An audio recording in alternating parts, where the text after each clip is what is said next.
this, which didn't really make sense or anything. Basically, the Wooster Group don't have a set way of creating a piece. They'll do literally anything, every piece is different.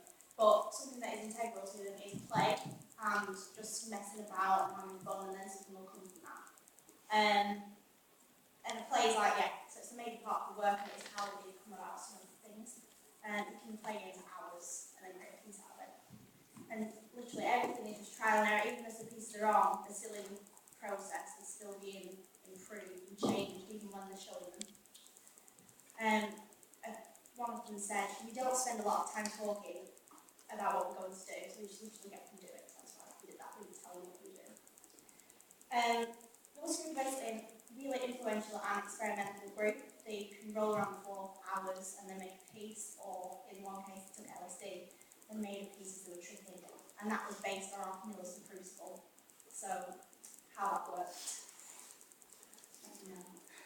Okay, so you might wonder why we're sat in a circle, being a bit lazy, doing a bit informal. But basically, the Wooster Group are an ensemble theatre company. They make everything together, so I thought, have a little circle and you feel like you're part of it.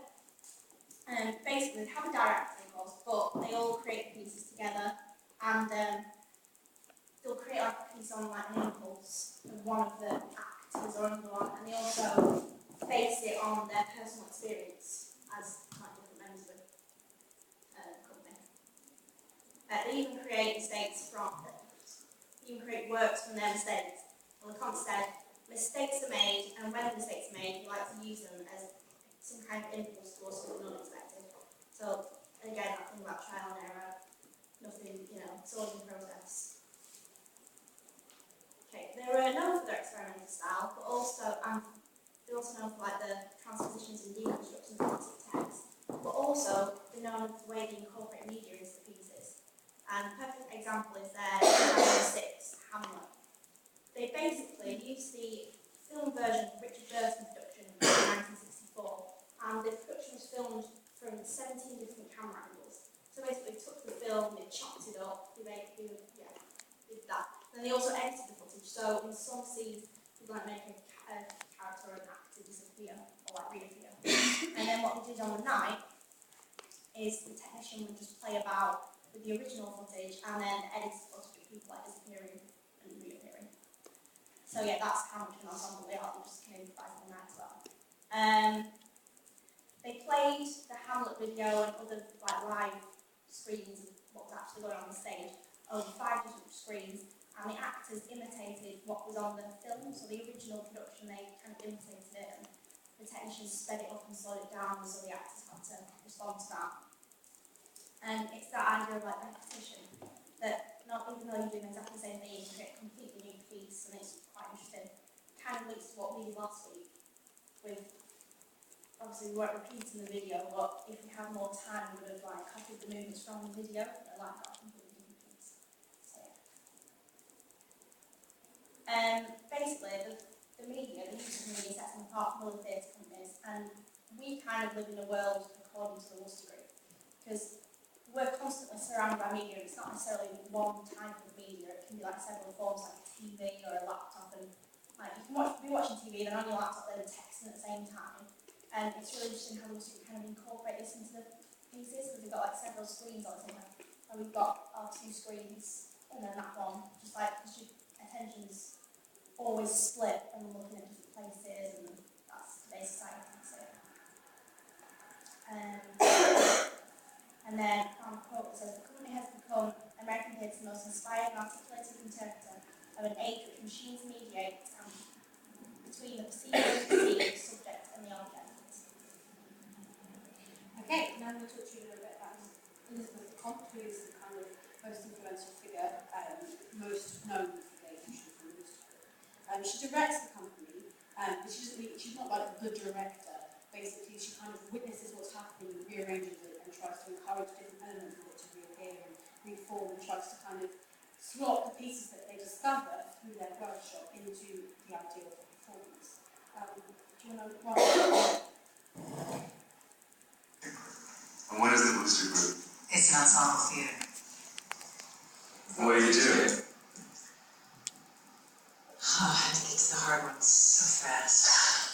Do I move around in space and arrange it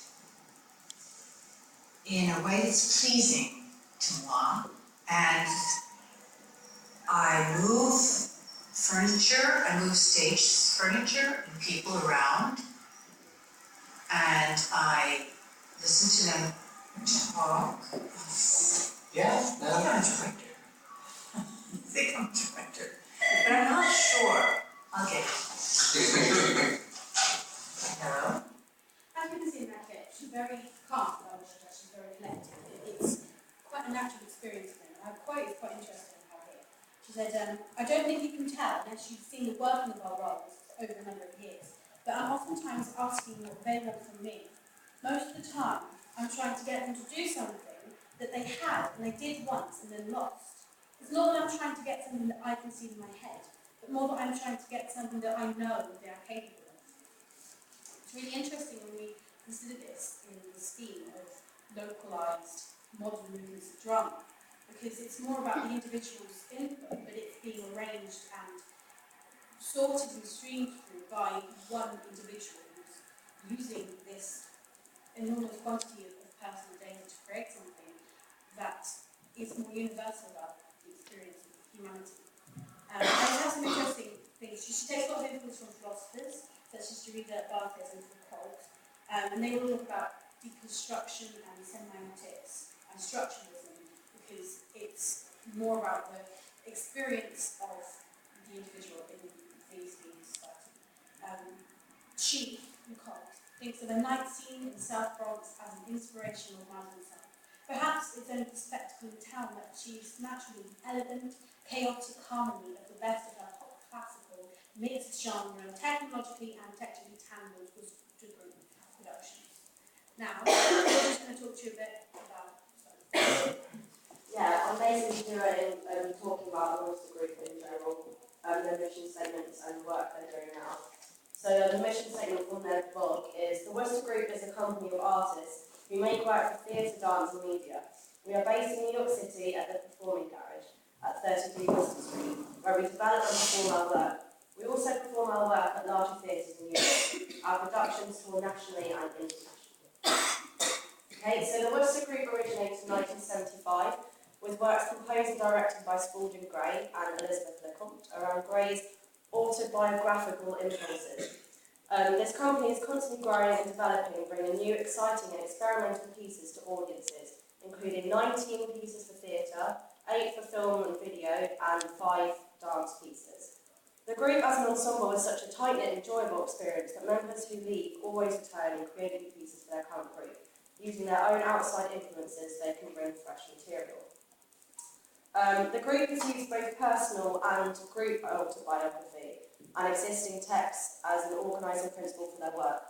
The Performing Garage has been the Wooster Group permanent home and performance venue since its beginning, and all of their work has been developed there. It was bought in the early 1970s when Soho was still an empty warehouse district being re-inhabited by artists. So recent works in dance, dance is called I Am Jerome Bell, and that was in 2008, that's their most recent. In film, they've got Rumstick Road, which they've got a DVD coming out this year. Dailies, which is 2010 and present, and Wrong Guys, which is in progress. Radio, they've got Love Songs, which is CD, which was in 2002. They've done theatre collaborations as well, which happened last year, called, well, it's Trolleys and Cressida, and it's a collaboration with the RSC for the World Shakespeare Festival as part of the London 2012 Festival, directed by Elizabeth Lecomte and Mark Ravenhill. And then theatre at, in January and February next year in New York, they've got Crying Children's. The acting of the group at times approaches an intensity more often associated with the expressionistic style of many ensemble groups of the late 60s. The raw material and subject matter of the pieces often evolves from institutional or subconscious sources, and at the same time the structure. The most dominant aspect of the performances is highly formal and abstract, although not overly influenced by the deconstructionist theories of and others. Lecomte says she is aware of this critical movement, but has not read any of the sources. The group's recent work provides virtually the only example of deconstructionist ideas put into practice in the American theatre.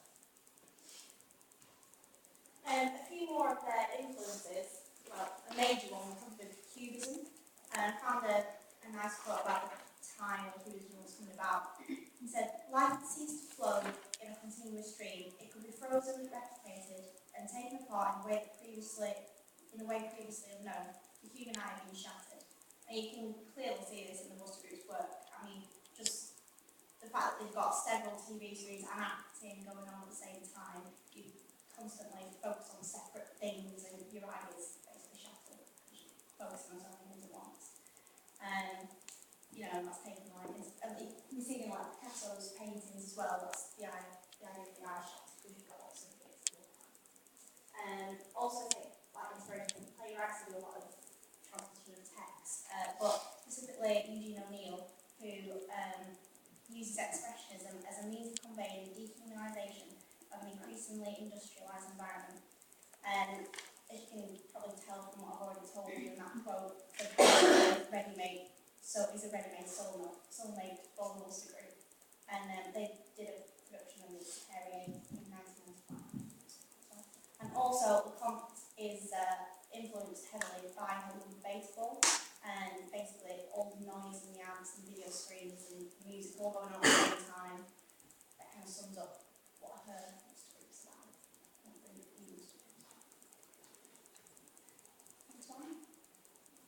Oh, there it is. Yes.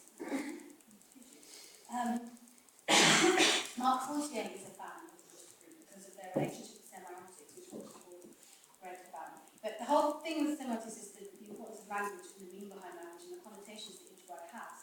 And it's interesting when we consider it with the Wooster Group because they use such a skeleton script when they use one. They tend to break apart their pieces and focus on the impact of the words themselves. The words themselves aren't even the important parts. It's the visual aesthetic, the experience of the entire production as a phenomenon, as an existence, as a thing in and of itself. And in this way, you can really see most of what he's talking about when it comes to modern theatre and rewriting in the work of the Wooster Group, because it's so much more disjointed and yet at the same time succinct and complete than many of the films around into companies and farces and that kind of thing that is the kind of chit-chat of modern theatre.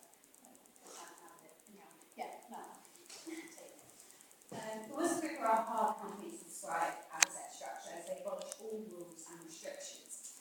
The only thing that makes the Wooster Group's practice, the majority of their shows, is their deconstruction of text, autobiographical context, and art forms as well as drama. These are dance, media, installation art, to show the use of all three forms of their art, and analyse the play Race Up, to show some of the ways they've used them in their work. The first image you see is about dance. Dance is a perfect form of ensemble as well as being played. This is a massive element in the company. This is why I did the workshop with you earlier about dance and how movement as an ensemble, and it's a big thing for us to do. You can create a simple piece of dance, such as quick step, things here, and create a new dynamic. This is one way to create a moment, hence why the quick step and the Raise Up. And then there's a quote from Elizabeth Comp, where she says, "I am not so interested in psychological, although I think that it should be. It should all be there. If it's not, I'll do a dance or something. But there it's more about the emotions to be seen or heard." The next bit, installation art. They use installation art built into their set. This is the set design of Race Up, which is a fascinating thing on its own, as it gives so much room for diversity. And for more than one thing, maybe up to 6 things to happen on stage simultaneously, which again, very well. Their set is split into 3 sections, which you have the nice plus here, as well as the bench in the background. Each actor, when crossing each section, had to embody the difference within the space, creating a new dynamic. So when they crossed over that line and we were going to the back, they had to make a moment of that. And if you see here, it's the same stage. In the background, you can't really see it. There's a guy sitting down there, there's someone there, stage doing something at the same time. This image shows how the stage has been split up and how the actors used it. They were influenced by cubism, as Lucy said. This evident in this just the installation of the art, the set, the lighting, never mind what comes up to the media. If you look at the image, you can see the screens that they used. They used media being a small box, making it able to move around any way they wanted it to be. But also gives a childlike element to media. There's an interview over Brace Up. These old televisions are also boxes, and it's a beautiful thing that there is something inside this box. You always have the freedom with a TV, even if it's a flat screen. If you take away the light production front and put in a neutral density filter on the screen, it makes it more like you have to go into the TV rather than have the image come at you. And for me, that is very pleasing. You seem to think that these things are actually happening in the box. Like when you were a child, you probably didn't do this, but when I was a child, I would take the boxes that my parents had no use for, I'll cut the button out and put a hole in it and pretend I was on TV. These are the images that they use on TV. And that's the photo. Again, this it links to Elizabeth's life, something as a child, her autobiography herself, influenced the way the screen could be used, making a window to be made to show on stage. As Elizabeth also states, is how it becomes more personal. You have to lean into what is happening on the screen, which keeps you involved rather than sit back and watch what is shown. Which is why we have small screens in front of you as well as a projector. You really have to concentrate on the split elements to get a big picture. This is what makes the Wooster Group work different. Obviously, this only shows an example of media, installation art and dance. Another quote is, technicians quite often fast forward and rewind tape, so that the actors are in fact taken off their guard and have to do something that they might not expect to do. This is another example of being used in things such as Hamlet. Oh yeah, that was our presentation.